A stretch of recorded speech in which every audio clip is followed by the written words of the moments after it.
The intertidal area, also called the littoral zone, is where the land and sea meets. It can be found between the high and low tide zones.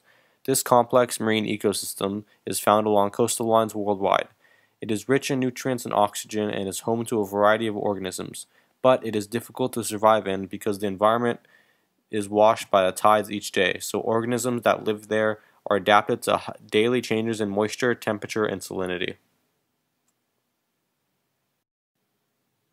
The moisture makes it difficult to survive in because in the intertidal zone it is covered with salt water at high tides and it is exposed to air at low tides.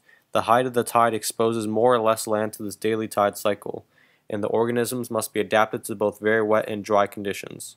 The temperature ranges from moderate to cooler temperatures at night, which makes it below freezing to scorching heat during the summers.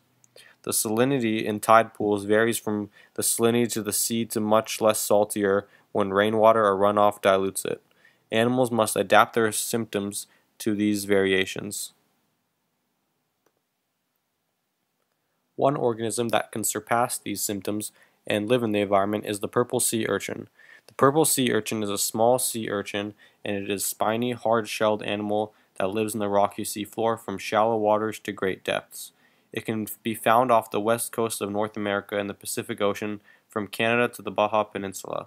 It lives from the intertidal zone to the depths of about 33 feet. These globular marine invertebrates move very slowly along the seabed. The adult sea urchin has a five-sided radial symmetry. Their skin has hard, chalky plates and is called the test. Sea urchins have a round body and long spines that radiate from the body. The spines are used for protection and for moving and for trapping drifting algae to eat. Among the spines are five paired rows of tiny tube feet with suckers that help the locomotion, capturing food, and holding onto the seafloor.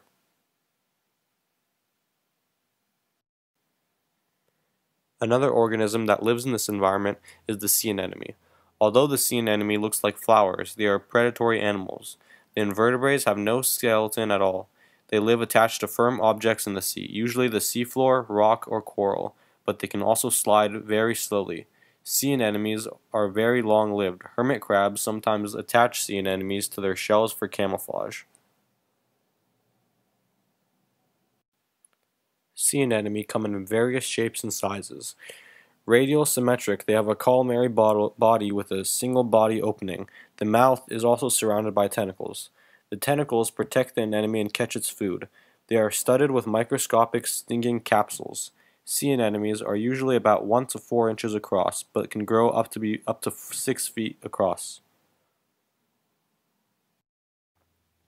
The hermit crab, which attaches itself to the sea anemone, is not exactly a type of crab because it uses other animals' old shells for protection. They especially like old whelks' shells. As the hermit crab grows in size, it must find a larger cell.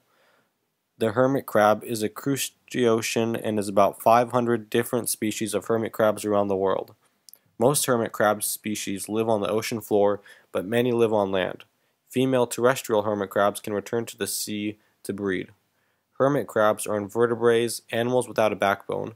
They have an exoskeleton and an outer shell that provides support for their body, but does not provide much protection from predators. They vary in color and have different sizes. The front two legs have large, grasping claws, and the rear pair of legs are very small. They have a flattened body, sensory antenna, two eyes located at the end of the stalks, and a soft, twisted abdomen. Oysters also live in the intertidal zone. The oysters are soft-bodied animals that have two hard protective shells, and they spend their entire lives in one underwater location. The shape of an oyster shell varies depending mostly upon how crowded they are in the oyster bed. The oysters have two hard, rough-textured shells that are attached by a muscular hinge at the narrow end. The shell is generated by a mantle, a thin layer of tissue separating the shell from a soft body. When an oyster is threatened, it closes its shell using the very strong adductor muscle. Oysters draw in water through their gills and extract oxygen and filter out floating algae. An oyster changes its sex during its life. It starts out as a male and often ends as a female. The largest oysters are up to 3 feet long, but most are just a few inches long. Sea stars, which are also known as starfish, are also found in this area. They have a spiny, hard-skinned shell and live on the rocky seafloor. These invertebrates are not fish. They are echinoderms. Sea stars move very slowly along the seabed, using hundreds of tiny tube feet. There are over 2,000 different species of sea stars worldwide. Most sea stars have 5 arms that radiate from a central disk. Sea stars do not have a brain. They have a simple ring of nerve cells that moves information around the body. Eye spots are the tip of each arm. If a sea star's arm is cut off, it will regenerate. Zooplankton can also be found in the intertidal zone. Plankton are microscopic organisms that float freely with oceanic currents and in other bodies of water. The plankton is made up of tiny plants called phytoplankton and tiny animals called zooplankton. The word plankton comes from Greek word planktos, which means drifting.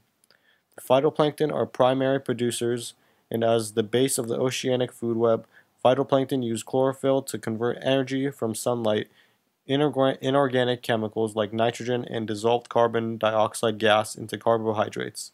The zooplankton are microscopic animals that eat other plankton. These are just a few examples of organisms that can be found around the intertidal zones.